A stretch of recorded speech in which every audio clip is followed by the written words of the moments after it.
Dobre, čaute, ja vás vítam v našom skateparku v Púchove a ukážem vám moju kolobežku.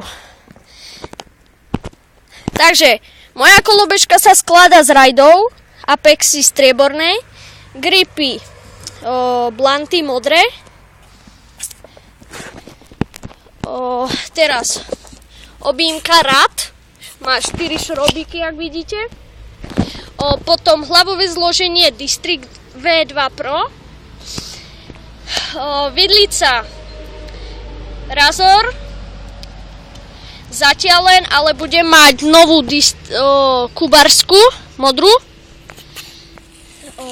Potom duska Razor Ultra Pro, ale zatiaľ ju len teraz mám, ale budem mať DK2, bielu. Potom teraz idem na tejto meniť brzdu, pôjde tam Kubars modrá, a pegy mám 80 jednotky, mám ich vypilníkované na strieborno, boli rúžové, fialovo-rúžové, aj vpredu mám jednu,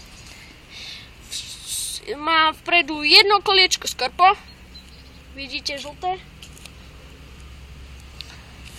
vzadu mám zasa grid, čierne. A to je asi všetko pre dnes. Dobre, uvidíme sa. Čaute.